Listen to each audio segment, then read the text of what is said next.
Сегодня мы послушаем рассказ «Наше путешествие в горы».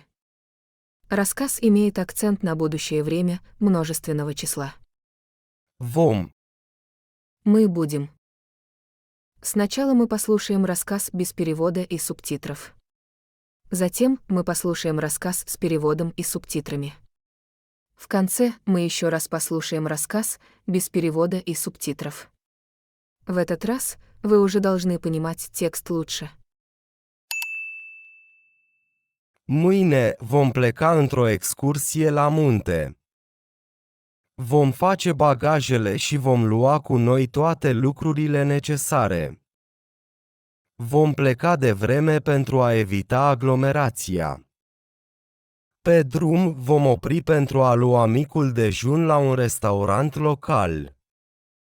Vom ajunge la destinație în jurul prânzului și vom verifica rezervările noastre la hotel. După ce ne vom caza, vom merge într-o drumeție pentru a explora împrejurimile. Vom admira peisajele frumoase și vom face multe fotografii. Seara vom reveni la hotel și vom cina la restaurantul hotelului. Vom petrece seara relaxându-ne și povestind despre ziua noastră. A doua zi vom vizita alte atracții turistice din zonă. Vom merge la un muzeu local și vom învăța despre istoria regiunii. Vom petrece după amiaza într-un parc natural, făcând picnic și jucând jocuri. Seara vom face foc de tabără și vom cânta cântece. Vom adormi sub cerul înstelat, bucurându-ne de sunetele naturii. Vom reveni acasă cu multe amintiri frumoase și vom povesti prietenilor noștri despre aventurile noastre. Теперь мы послушаем рассказ с переводом и субтитрами. Mâine vom pleca într-o excursie la munte. Завтра мы отправимся в поездку в горы. Mâine vom pleca într-o excursie la munte. Vom face bagajele și vom lua cu noi toate lucrurile necesare.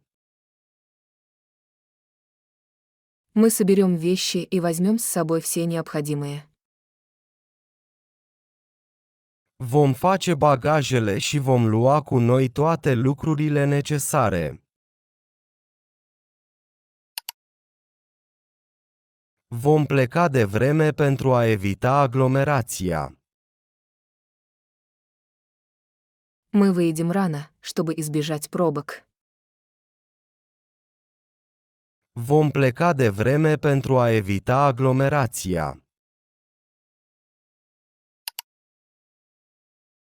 Pe drum vom opri pentru a lua micul dejun la un restaurant local.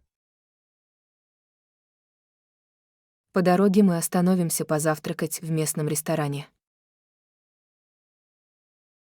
Pe drum vom opri pentru a lua micul dejun la un restaurant local. Vom ajunge la destinație în jurul prânzului și vom verifica rezervările noastre la hotel. Мы прибудем к месту назначения около полудня и проверим наши брони в отеле. Vom ajunge la destinație în jurul prânzului și vom verifica rezervările noastre la hotel. După ce ne vom caza, vom merge într-o drumeție pentru a explora împrejurimile. После того, как мы заселимся, мы отправимся в поход, чтобы исследовать окрестности. După ce ne vom caza, vom merge într-o drumeție pentru a explora împrejurimile. Vom admira peisajele frumoase și vom face multe fotografii.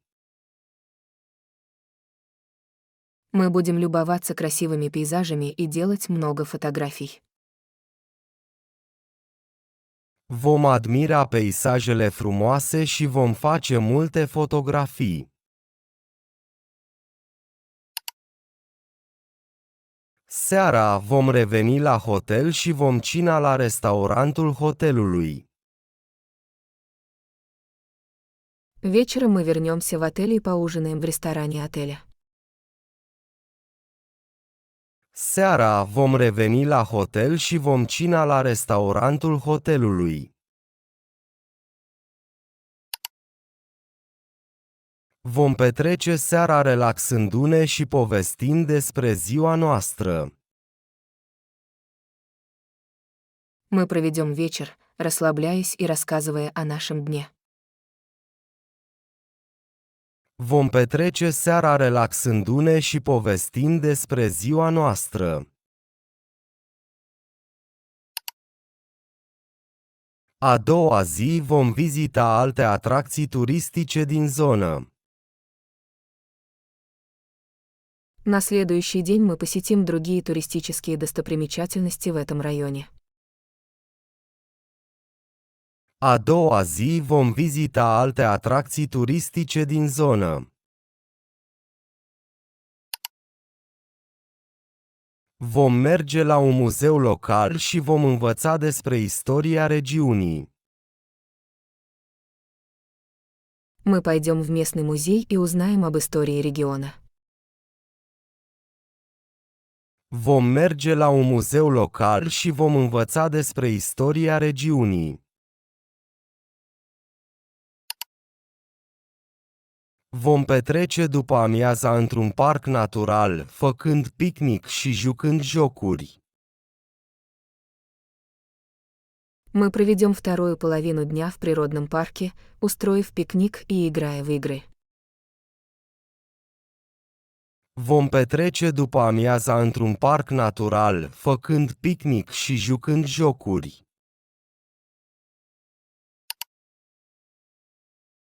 Seara vom face foc de tabără și vom cânta cântece. Вечером мы разведем костер и будем петь песни.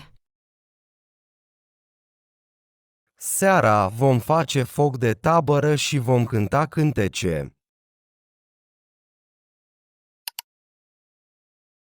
Vom adormi sub cerul înstelat, bucurându-ne de sunetele naturii. Мы заснем под звездным небом, наслаждаясь звуками природы. Vom adormi sub cerul înstelat, bucurându-ne de sunetele naturii. Vom reveni acasă cu multe amintiri frumoase și vom povesti prietenilor noștri despre aventurile noastre. Мы вернемся домой с множеством красивых воспоминаний и расскажем нашим друзьям о наших приключениях. Vom reveni acasă cu multe amintiri frumoase și vom povesti prietenilor noștri despre aventurile noastre.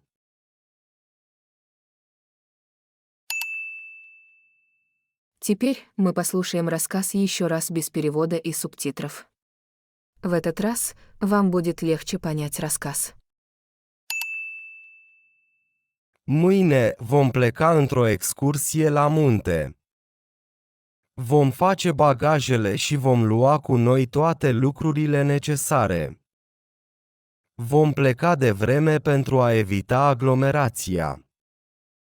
Pe drum vom opri pentru a lua micul dejun la un restaurant local. Vom ajunge la destinație în jurul prânzului și vom verifica rezervările noastre la hotel. După ce ne vom caza, vom merge într-o drumeție pentru a explora împrejurimile. Vom admira peisajele frumoase și vom face multe fotografii. Seara vom reveni la hotel și vom cina la restaurantul hotelului. Vom petrece seara relaxându-ne și povestind despre ziua noastră. A doua zi vom vizita alte atracții turistice din zonă. Vom merge la un muzeu local și vom învăța despre istoria regiunii. Vom petrece după amiaza într-un parc natural, făcând picnic și jucând jocuri. Seara vom face foc de tabără și vom cânta cântece. Vom adormi sub cerul înstelat, bucurându-ne de sunetele naturii. Vom reveni acasă cu multe amintiri frumoase și vom povesti prietenilor noștri despre aventurile noastre. Если вам понравилось видео, подпишитесь на мой YouTube-канал, чтобы не пропускать новые интересные уроки и рассказы для изучения румынского языка.